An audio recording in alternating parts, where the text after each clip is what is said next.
రెండవది అపోస్తలులకు రాసిన కార్యము మొదటి అధ్యాయము 8వ వచనం మనం చూసుకున్నట్లయితే the holy spirit god came to fill us with power and boldness. So, ఈ యొక్క యేసుక్రీస్తు మనకు జీవమును సమృద్ధి కలిగిన జీవడానికి వస్తే, పరిశుద్ధాత్మ దేవుడనేవాడు మనల్ని ఆ యొక్క బోల్డ్‌నెస్, ఆ యొక్క ధైర్యముతోటి మనల్ని నింపడానికి, మరియు ఆ శక్తితోటి మనల్ని నింపడానికి వచ్చాడంట. బోల్డ్‌నెస్ తోటి, పవర్ తోటి మనం ముందుకు వెళ్ళినప్పుడు ఇది చాలా సులువవుతుందండి. సో, అదే పరిశుద్ధాత్మ దేవుడిని మీరు పొందుకున్నట్లయితే, మీరు యేసుక్రీస్తు ఇచ్చిన నిత్య జీవము, సమృద్ధి కలిగిన జీవితము మాత్రమే కాదు కానీ, మీరు ధైర్యము కలిగిన జీవితాన్ని, ఒక శక్తి కలిగినటువంటి జీవితాన్ని కూడా మీరు పొందుకున్నారు. అది మనలో మనం ఇన్‌బిల్ట్ చేసుకున్నప్పుడు, ఆ విషయం మనకు తెలిసినప్పుడు, నాకు సమృద్ధి కలిగిన జీవితం ఉంది, నాకు శక్తివంతమైన కలిగిన జీవితం ఉంది, నేను ఒక ధైర్యము కలిగిన జీవితాన్ని నాకు పరిశుద్ధాత్మ దేవుడు నాకు ఇచ్చాడు అనే విషయాన్ని నమ్మినప్పుడు సూపర్ న్యాచురల్‌గా నడవడం అనేది చాలా సులువవుతుంది. 2 కొరింథియన్స్ చాప్టర్ 12 వర్స్ 9-10లో ఏమని ఉంటుందంటే, he came to strengthen us in our perfect weakness. Okay. So, Yesukristu ఏం చేశాడంటే, మన యొక్క ఆ వీక్‌నెసెస్‌లో కూడా మనల్ని స్ట్రెంథెన్ చేయడానికి ఆయన వచ్చాడండి. మనం వింటున్న న్యూస్ ప్రకారము మన చెవులోకి వెళ్తున్న చాలా విషయాలను బట్టి మనం భయం కలిగి ఉండొచ్చు. అందరూ జాబ్స్ లే ఆఫ్ అయిపోతున్నాయి ఈ యొక్క రెసెషన్‌లో.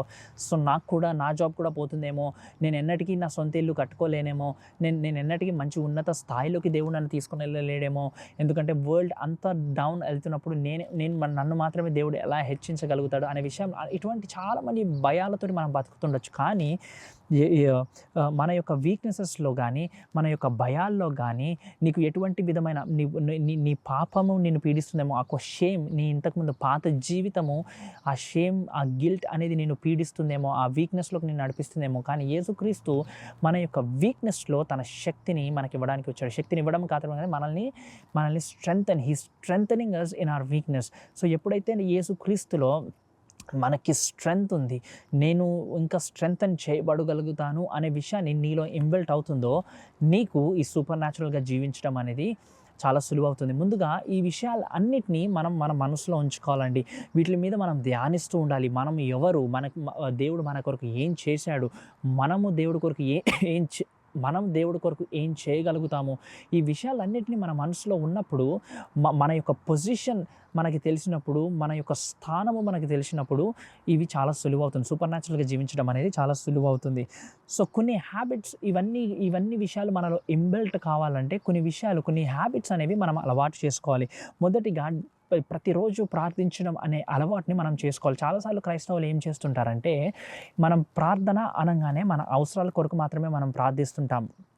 మనకు తెలిసిన వారి కొరకు మాత్రమే మనం ప్రార్థిస్తున్నాం. మన కుటుంబానికి కొరకు మాత్రమే మనం ప్రార్థిస్తున్నాం. ఇంకా కొంచెం ఎక్స్‌టెండ్‌గా పోతే మన యొక్క సంఘం కోసమో, లేకపోతే మనము ఇతరుల పరిచర్య కోసమో మనం ప్రార్థిస్తుంటాం. కానీ ప్రార్థన అనేది ఎప్పటికీ జస్ట్ నీ పిటిషన్స్‌కి మాత్రం, నీకు సంబంధించిన విషయాలు, నీకు దేవుడి నుంచి ఏ అక్కర్లైతే ఉన్నాయో, ఏ ఆశలైతే ఉన్నాయో వాటికి మాత్రమే లిమిటెడ్‌గా మనం చేసేస్తుంటాము. అది చాలా తప్పండి. ఎప్పుడైతే మనము మన ప్రార్థనని ఎక్కువ సమయము మన యొక్క అవసరాల కోసమే వాడుతుంటామో, మనం నిజంగా ప్రార్థన చేయట్లేదు. మనం ఏం చేస్తున్నామంటే, దేవుని దగ్గరికి వెళ్ళి ఒక బిచ్చగాడిలాగా మనం అడుక్కుంటున్నాం.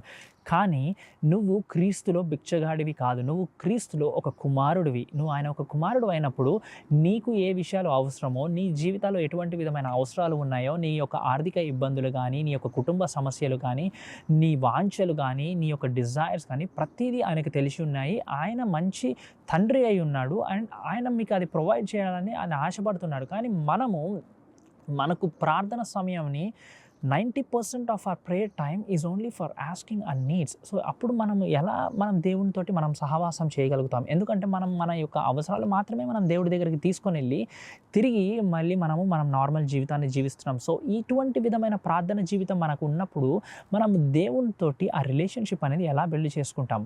సో, ఈరోజు మీరు నన్ను అడుగుతుండొచ్చు, మరి మా ప్రార్థనలో మేము ఏమని ప్రార్థన చేయాలి, దేని గురించి మేము ప్రార్థించాలి, ప్రార్థన అంటే ఏంటి అని మీరు ఈరోజు నన్ను అడుగుతుండొచ్చు. ప్రార్థన అంటే it's not just about asking your needs, or it's not just about praying for your loved ones. Yes, that is a part of prayer, that is a small part. అదొక చిన్న అంశము మాత్రమే నీ యొక్క ప్రేయర్ టైంలో. That is a small portion of your prayer time. Majority of your prayer time should be on speaking in tongues. పరిశుద్ధాత్మ ద్వారా మీరు నింపబడినట్లయితే, మీరు ఎప్పుడైతే భాషలతో మీ యొక్క స్పిరిట్‌లో మీరు ప్రార్థిస్తుంటారో, దేవుని వాక్యాన్ని తీసుకొని ఆ స్పిరిట్‌లో మీరు ప్రార్థిస్తున్నప్పుడు దేవుని వాక్య భాగాన్ని మీరు తీసుకొని వాటిని ధ్యానించుకుంటా మీరు స్పిరిట్‌లో ప్రార్థిస్తుంటారో, అప్పుడు మీ యొక్క రిలేషన్‌షిప్‌ని మీరు బిల్డ్ చేస్తున్నారు దేవునితోటి. దేవుని ఆ విధమైన ప్రార్థన ద్వారా మీ యొక్క రిలేషన్‌షిప్ అనేది దేవునితోటి బిల్డ్ అవుతుంది. ఇంకొకటి చాలా సార్లు మనం ఏం చేస్తుంటామంటే, వాక్య భాగ్యాన్ని కూడా మనం చదివేటప్పుడు, వాక్యాన్ని డైలీ బైబిల్ చదివేటప్పుడు ఏదో చదవాలి కాబట్టి ఒక 2 చాప్టర్స్, 3 చాప్టర్స్, 5 చాప్టర్స్ మనం చదువుకుంటూ వెళ్ళిపోతామండి. So, yes, reading the Bible is important. Sometimes కొన్నిసార్లు మనం మెమరైజ్ చేస్తాము. Memorising the Bible is also important. But దానికంటే ముఖ్యమైన విషయం ఏంటంటే, studying and meditating the word is more important. మనం బైబిల్ ఈరోజు నా కోటా అయిపోయింది, 5 చాప్టర్స్ చదివేశాను అని అనుకుంటే దేవునితోటి మనం సమయము స్పెండ్ చేయనట్లు. దేవునితోటి నువ్వు ఆ రిలేషన్‌షిప్ బిల్డ్ చేసుకోవాలంటే you have to get into the word and meditate on the word and speak to God from that word. For example, ఇది ఎలా చేస్తామంటే, I used to do it like this. Same scripture మనం తీసుకుందాము. The enemy comes to steal, kill and destroy, but I have come to give you life and life in abundance అని వాక్య భాగం చెప్తుంది. So నేను ఆ స్క్రిప్చర్ని తీసుకొని, okay Jesus, you said the enemy comes to steal, I believe you. Yes, enemy, I know you are coming to steal. I know you are coming to kill.